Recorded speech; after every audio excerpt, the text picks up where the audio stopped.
اسے اب تک یقین نہ آ رہا تھا کہ جس کو اس نے چاہا وہ اتنی آسانی سے اس کی قسمت میں لکھ دیا گیا تھا۔ نہ کوئی سماجی رورا اٹکا درمیان میں، نہ کوئی گھریلو اعتراض اٹھا، سب ایک دم سے بالکل فٹافٹ ہو گیا، اور یوں آسانی سے ہوا کہ وہ خود حیران رہ گئی۔ آخر اسے پہلے کہاں پتہ تھا کہ ادھر سے سمیر بھی اسے اتنا ہی چاہتا ہے جتنا وہ اسے چاہتی ہے۔ وہ بھی اسی کی طرح اس کی محبت میں اندر تک ڈوبا ہوا ہے، اور جب اسے علم ہوا تو وہ جیسے آسمان پر پہنچ گئی۔ پیر زمین پہ اب ٹکنے تھے بھلا کیا، ہواؤں میں اڑنے لگی۔ دیکھتے ہی دیکھتے پھپھو کی نند آئی، رشتہ ڈالا اور اس کے خاندان سے ہاں کرا کے اٹھی۔ اس کی تو جیسے مراد بھر آئی تھی۔ ساری رات کمرے میں لڈیاں ڈالتے گزری، اور اگلے دن پھپھو کی نند نے جلدی منگنی کا شور مچا دیا۔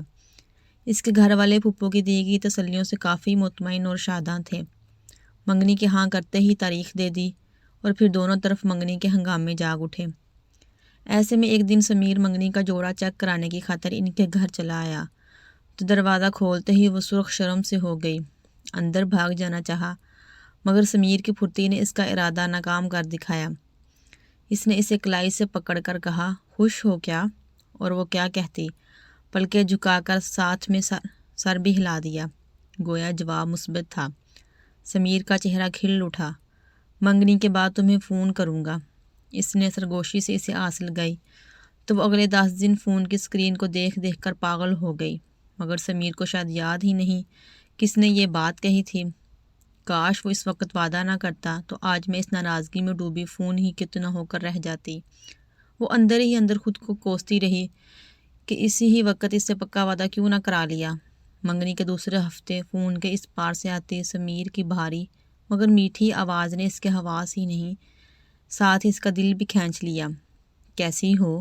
اس کا پوچھنا تھا کہ اس کا جی چاہا اپنا دل کھول کر سارے کا سارا اس کے سامنے رکھ دے، مگر حیا آڑے آ گئی۔ وہ دھیما سا مسکرا دی، اچھی ہوں، وہ تو میں بھی جانتا ہوں۔ اس اچھے پن نے تو جیسے اچھے خاصے عقل شعور والے بندے کو بے عقل کر دیا ہے۔ سمیر نے اپنا جرم محبت کا اعتراف کیا تو اس کا دل بھی دھڑک گیا۔ پھر اس نے سمیر سے بہت باتیں کی تھیں، بہت سے وعدے کیے، بے شمار عہد و پیماں باندھے۔ وہ اس کی محبت میں اندر تک بھیگتی چلی گئی۔ آنے والے دنوں میں بھی سمیر نے ہر پل ہر لہجہ اسے اپنی محبت کا یقین دلایا تھا، اسے بتا رہا تھا کہ اس کے بغیر اس کے دل کس قدر بے چین اور راتیں کتنی بے سکون ہیں۔ وہ اس کی ایسی محبت بھری باتیں سن کر خود کو دنیا کی خوش قسمت ترین لڑکی سمجھنے لگی تھی، جس کا چاہنے والا منگیتر تھا، جو اس کے بغیر خود کو ادھورا سمجھتا تھا۔ وہ پھر کاہے کو نہ خود پہ اتراتی۔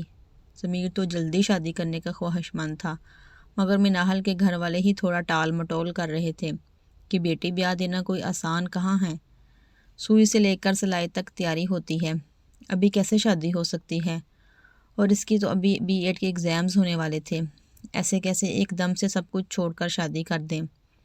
جب سمیر کے گھر والوں سے کچھ وقت کی مہلت مانگ لی تھی، وہ بھی اس منگنی کے پیریڈ کو بھی انجوائے کرنا چاہتی تھی، تبھی خاموش رہی۔ وہ بھی 2-3 دن بعد لازمی کال کرتا، اس کی کم سنتا، اپنے دل کی ساری باتیں سناتا، اور اس کا دل بے قابو کیا جاتا۔ ایسے ہی محبت منانے کا وہ دن بھی آ پہنچا جس دن تمام نوجوان اپنی محبت کا اظہار کرتے پائے جاتے ہیں۔ اس دن وہ سارا دن فون کے ساتھ چپکی بیٹھی رہی، اور آنکھیں تھیں کہ باہر دروازے پر جمی تھیں، جہاں اسے سمیر کے کسی سرپرائز آنے کا انتظار تھا۔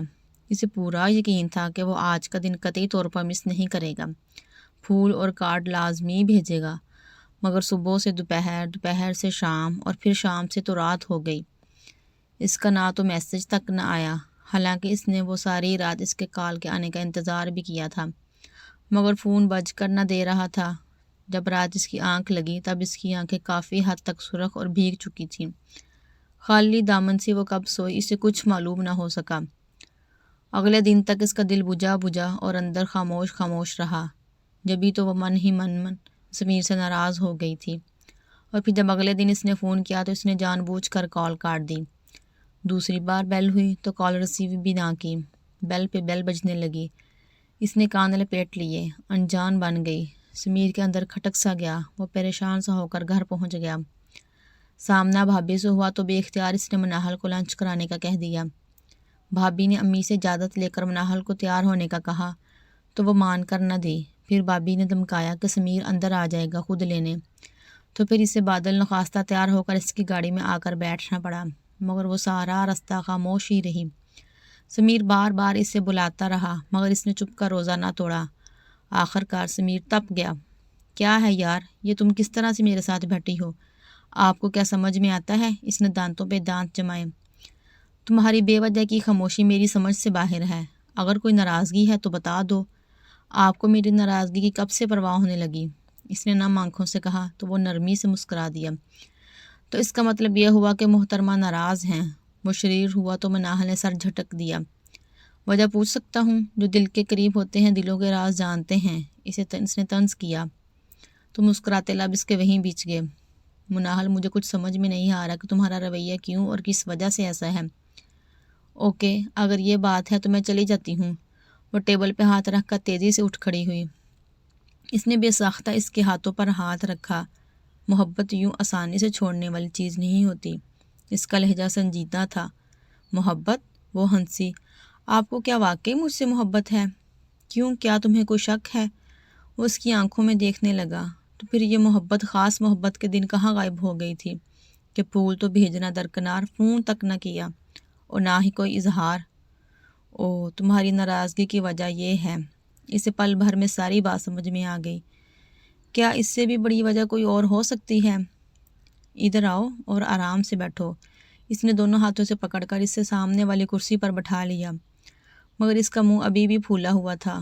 میری بات سنو مگر غور سے۔ اس نے پورا منہ انگلی سے اپنی جانب کیا۔ میری محبت کیا اتنی کمزور ہے کہ تم نے اسے صرف ایک دن پر لازم کر کے چھوڑ دینا چاہا؟ وہ ایک دن بہت خاص ہوتا ہے مسٹر سمیر۔ اس کے لہجے میں اب بھی طنز تھا۔ ہاں، ان لوگوں کے لیے جو محبت صرف ایک دن کرتے ہیں، جنہیں روحانی محبت کی چاہ نہیں بلکہ جسمانی محبت کی ہوس ہوتی ہے۔ اس کے ایک ہی طنز نے اس کی ساری ہوا نکال دی۔ تم نے میری محبت بھی صرف ایک دن کے ترازو پر رکھ کر تولنا چاہی۔ مجھے افسوس ہے تو کہ تم نے ایسا کیا۔ سنجیدہ لب و لہجہ اب ناراضگی میں ڈوبنے لگا تھا۔ 14 فروری کی محبت ان کمزور لوگوں کی کمزور محبت کی نشانی ہوتی ہے جو سال بھر ادھر ادھر منہ مارتے اور وقت ضائع کرتے رہتے ہیں اور اسی دن کے انتظار میں رہتے ہیں کہ وہ کسی اپنے کو اس دن وش کر لیں گے، اس پر اپنی محبت یا طاقت کا ثبوت دیں گے کہ اس کے دل میں وہ بستا ہے، اور باقی کے سال کے دن ضائع کر دیتے ہیں۔ یہ تو وہی جان سکتا ہے جو سچی محبت کا طلبگار اور خواہاں ہوتا ہے۔ اس کی آنکھوں میں دیکھتا اس کا لفظ لفظ سچ اگل رہا تھا۔ مناہل کا دل ڈوب ڈوب کر ابھرنے لگا۔ سچ میں مناہل، میں تمہیں ایسا نہیں سمجھتا تھا، مگر پھر بھی اگر تم یہی چاہتی ہو کہ اپنی محبت کا اظہار صرف 14 فروری کو کروں تو ٹھیک ہے، پھر سال بھر میرا انتظار کرو۔ میں اگلی 14 فروری کو تمہیں پھول کارڈ بھیج دوں گا اور فون کر کے اپنی محبت کا اظہار بھی کروں گا۔ باقی کے سارے دن تم انتظار کرنا۔ اوکے، اب اگلے سال ملیں گے، خدا حافظ۔ سمیر سنجیدہ چہرہ لیے تیزی سے اٹھا اور مڑ گیا، مگر مناہل کو تیزی سے ہوش آنے میں وقت نہ لگا اور اس نے اس کا بازو پکڑ لیا۔ وہ رک گیا۔ مناہل نے کان پکڑ لیے اور ساتھ ہی اس کی آنکھیں بھر آئیں تو سمیر کا دل ڈوب گیا۔ میں بہت شرمندہ اور بہت نادم ہوں۔ وہ رو رہی تھی۔ ابھی جو تم نے کہا اس طرف تو میرا دھیان ہی نہیں گیا۔ میں فضول میں اتنا جذباتی ہو گئی۔ ارے پاگل، سمیر نے فوراً اس کا چہرہ ہاتھوں میں تھاما۔ ہو جاتا ہے نادانی میں کبھی کبھار ایسا، لیکن یاد رکھنا سمیر تمہارا ہے، اس کی محبت خاص دنوں کی محتاج نہیں ہے۔ وہ جب چاہے اظہار کر دے۔ یہ تو رواں رہنے والی چیز ہے، صرف ایک دن میں سمٹنے والی نہیں ہے۔ اور اس کی آنکھوں میں وہ ٹھاٹھے مارتا ہوا محبت کا سمندر دیکھتی چلی گئی۔